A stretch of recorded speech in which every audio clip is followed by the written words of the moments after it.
This Shabbat we read Parshat Pekudei, which is the conclusion of the story of the building of the tabernacle. The tabernacle was the first home for God built by the Jewish people in the desert, and every subsequent synagogue around the world is modeled after that original home for God. And one of the contributions that the Jewish people had to give was a fixed amount.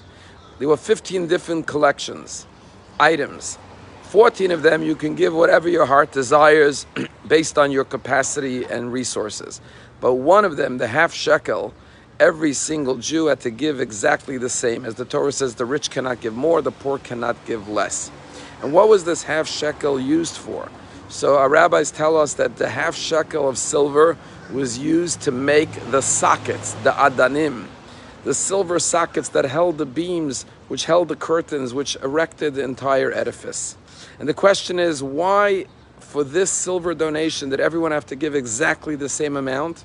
And why a half? Why not a whole shekel, which is more complete? And why was it used for the silver sockets?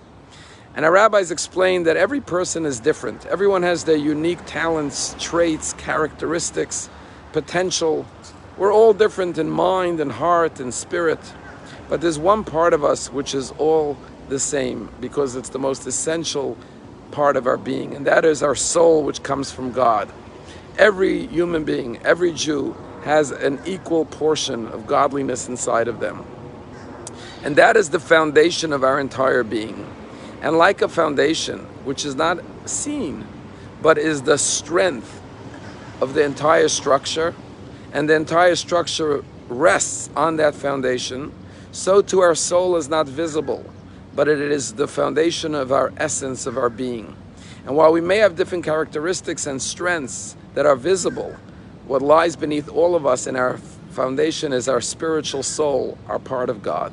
And therefore the adanim, the sockets, which were the foundational sockets for the entire structure of the tabernacle, was built out of these silver donations of the half coin. And why the half silver coin? To teach us that in one dimension, which is our most important dimension, our soul, we are all equal. And no human being should think that they are greater than their fellow man because of their greatness and their talents, because the true essence is truly equal, a part of God. We see what's going on around the world, how human life is dispensed by those who are powerful for the sake of their own power and strength and wealth. We shed a tear and we say how unfortunate it is that people don't realize that we are all made in God's image and all equally important and sacred in the eyes of God. After the 1967 war, there was a young American man from the Bronx. His name was Tuvia Ariel, and he decided he wanted to make Aliyah and join the miracle of Israel. He went to work on a kibbutz, and he was given a job to work in the factory of the carpentry, of the wood making. And there was an older Israeli man who worked alongside him. And this man was a Holocaust survivor.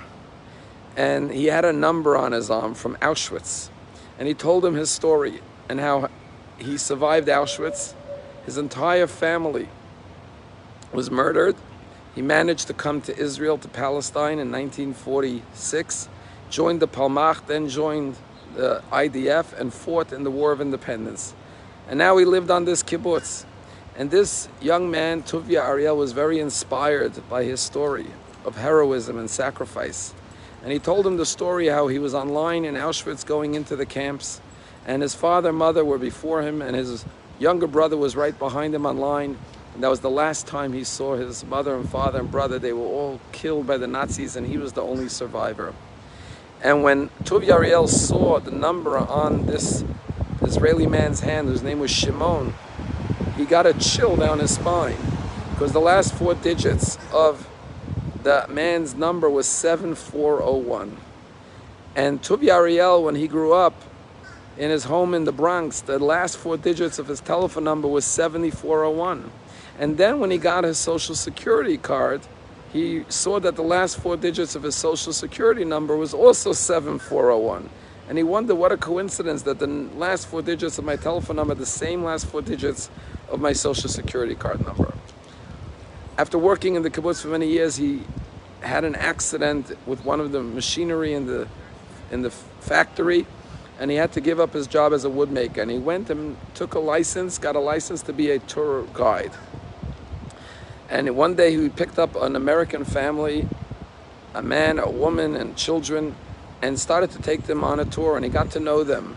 And one day the man says to him, I'm a survivor of Auschwitz, and I had a family, a mother, father, and a brother, and we were all taken into Auschwitz, and they were all murdered, and I was the only survivor. I came to America, and I rebuilt my family. And then he pulled up his sleeve, and he showed Tuvi Ariel, his tour guide, his number from Auschwitz.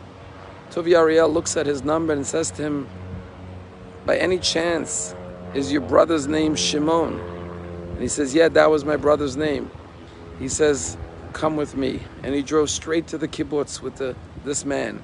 And he went straight to the wood shop, to the factory. And he walked in and he said to Shimon, Shimon. And Shimon said, hi, I haven't seen you in years. What brings you here? He says, I have a question for you. Is your brother's name Chaim? Which is the name of the man he was touring, taking on a tour. And he says, yes, my brother's name is Chaim. He died in Auschwitz. He says, come with me.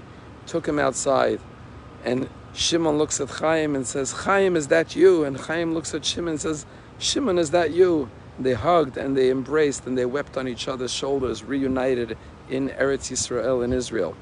And then Reuven said, Shimon said, how did you find my brother? And he lifted up the hand of his brother Chaim, and he showed him the number on his arm. The last 4 digits was 7402. That is the story of the Jewish people. We are all united as one. We are all half of each other. We complete one another. And therefore, we must stand united today against the evil of the invasion of Ukraine. And not only pray, but do everything in our power to help our brothers and sisters find safety and refuge, to provide them with financial support as they're struggling to get out of the country and go to Israel, or whether they're hiding or hunkering down in shelter, to provide them with their needs, because we are all equal in the eyes of God. We all complete one another, and we are all made of a divine soul. Have a wonderful day, and may our brothers and sisters in Ukraine find peace and safety. Have a wonderful day.